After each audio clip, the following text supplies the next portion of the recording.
far as the lead leg block mechanics more than likely just being a byproduct of efficient movements, efficient sequencing at, obviously time sensitive, and just putting yourself in the most optimal position and posture to accomplish the goal of the lead leg block mechanics, which is to effectively block all forward force, all forward energy, and send that up the chain to be able to have available as our arm comes into our cock back phase and comes out into ball release, right? So just kind of going over some things. I would say majority of the breakdowns that I see within the lead leg block mechanics stem from suboptimal timing, suboptimal positioning. It's all just sequencing, right?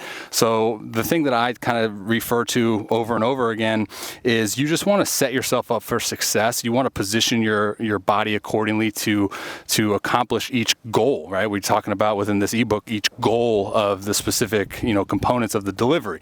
So when we're looking at the lead leg block mechanics, obviously there's a lot of forward energy, a lot of forward force that we're creating, which is then going to be extremely important to block that, because then in all of this, all this energy we're creating back here before anchor point, we're not going to be able to utilize it. All right.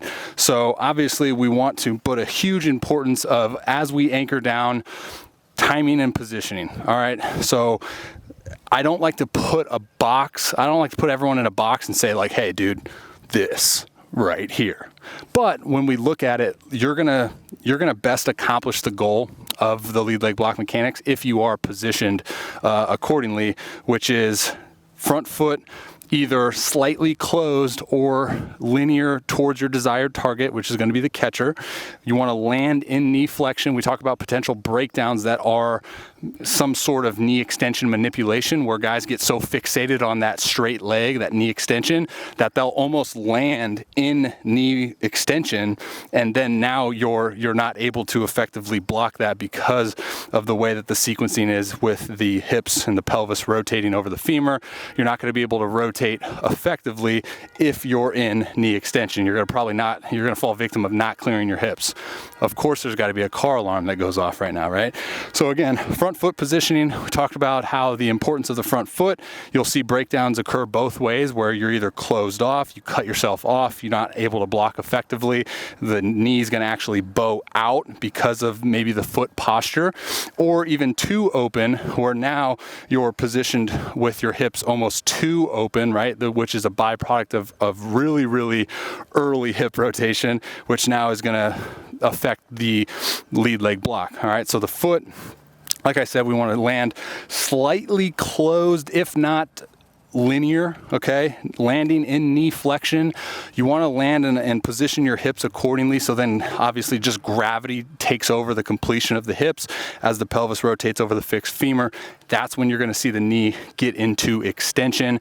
I like to kind of refer to, like this dynamic of cueing, throwing against your leg. I'll never forget the most success that I had with throwing velocity in one particular year was like when David Price was going on his big run with Tampa Bay. And the thing that I always marveled at was like when Price threw, now I'm not going to say this is right or wrong, when Price threw, how he came through and would end up like this, right? Like he would throw against, like it almost looked like he was throwing against that stiff front leg. Same with Ventura, right? Like RIP with that clawback mechanism where you land, and as you're going, obviously everything going forward towards the dish, you have this dynamic of this lead hip clawback, right? Where it's kind of like shooting backwards and you end up like, oh, he's showboating. Like, no, dude, that's just efficient freaking lead leg block mechanics. So going back to that story is like, I almost cued myself to just finish like this. And again, I'm not saying it's right or wrong, obviously individual dependent, but like going back to video of that particular year and when I was kind of doing that, you look at my lead leg block and it's a lot better than it was or than it is now. So that's a huge thing that I look for or not really look for, but maybe play around with the cueing of like throwing against that stiff front leg. Not saying like you want knee extension manipulation, the dang thing, but allow it to kind of sequence naturally. And then when you do come into your rotation, you can kind of think about that lead hip coming backwards, right? Because the way that it actually operates is you're creating all this forward energy, but as soon as you block it, that energy gets sent almost, it is going back, right? It's reverting back to you. That's where you see the clawback. So in terms of, again, going back to positioning, knee flexion, the positioning of the posture in the hips is extremely important. I mentioned it in the ebook with 90% of breakdowns that I see are stemming from the prior chapter we referred to with the hip rotation mechanics, right?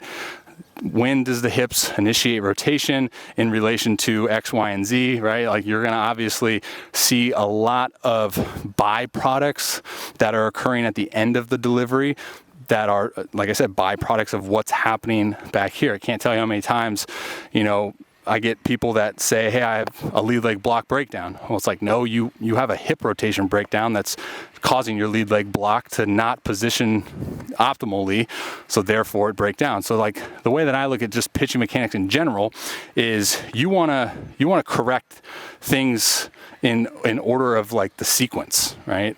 So you don't want to really get so fixated on things that are happening at the end of the delivery and try to solve those where you really haven't corrected the root issue. Okay, so within lead leg block mechanics, especially because it is the last piece to lower body mechanics, just really hammer home, the idea of timing and positioning accordingly. It's all about posture. You can say the same thing for trunk. I know within the ebook we're not there yet, but even with your trunk rotation can influence the lead leg block. If you initiate your trunk early, if you have the inability to segment the two rotations, your lead leg block is probably going to be affected as well. And same thing when we look at like the upper body in terms of arm action mechanics, which we really haven't even touched on this chapter. We'll get back into it when we talk about arm action next, actually.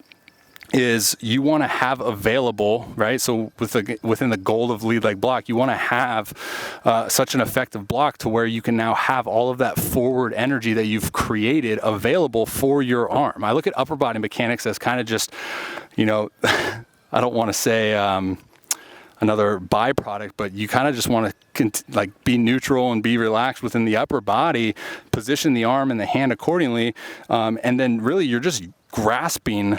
You're having all of that energy that we've instilled from, ground force, stretch, segmentation, rotational energy, forward energy, all these energies and forces. We want to have it available within our arm action mechanics, so we don't have to generate independent, energy within the arm. So when I say position your arm action mechanics accordingly, that just means that as soon as we come down to our block, we want the trunk neutral, right? This is where our segmentation comes from. We want the trunk neutral, and we want our hand above our elbow in line with shoulder or slightly below. I actually kind of prefer below. I like to stay a little bit connected with that scap. And so now when we land in knee flexion, and now when we go to rotate, we've created a ton of rotational energy. We've created all this ground energy and forward energy. Now we just need to block that effectively. So when our pelvis rotates over that femur, and now we come into our layback phase, that's when your full force of the lead leg is going to be at its greatest peak. Now we can send that up and have available for the arm to frickin' consume all of that out through the fingertips. So yes, upper body mechanics, we'll dive into it in the next chapter, but have a huge piece in terms of timing and positioning to consume all of that energy. So I guess this video actually turned out to be everything within the lead leg block. I guess it's a conclusion, so whatever works, right? Hopefully that made sense. Again, in terms of solutions, it's going to be so individual dependent. It's really important to truly identify like why that breakdown is occurring. And I'll be honest, like I still to this day get new cases in which I gotta kind of go back to the drawing board and be like, whoa, all right, it's not that, it's not that, it's not that, it's not that. Well, maybe is it this? Is it this? And as I referred to this in this chapter as well, within a prior like injury history, this is a case that I had as well with the guy actually that I was working with rolled his, so he's a righty, rolled his left ankle in basketball X amount of years back, and he could just continue to play baseball through it. So what happened was his body protect against that sort of instability, right? Like that monitoring of threat. So then it found a way, instead of like landing stable with that front foot, right? We talked about how the front foot lands. The front foot, or the brain, was signaling to protect against itself by way of like landing really soft and not producing a whole lot of force into that lead leg. So when it landed soft, and as the body came into its rotation, it was so soft that you had a breakdown of the lead leg block. You had knee valgus, and you were leaking energy due to that prior kind of injury, and then X amount of reps that then molded a certain movement pattern that we didn't want, right? So hopefully I gave you enough information there to equip you to handle whatever cases you guys have. All right, so that is the conclusion of the lead leg block mechanics. Now we can move on to the upper body, where probably going to see a lot less context than you did see in the lower body, because that was a lot. But if you're still with me, let's keep on keeping on. And hopefully this mic sounded good. If not, I'm going to be really, really upset, and it's all your guys' fault. See ya.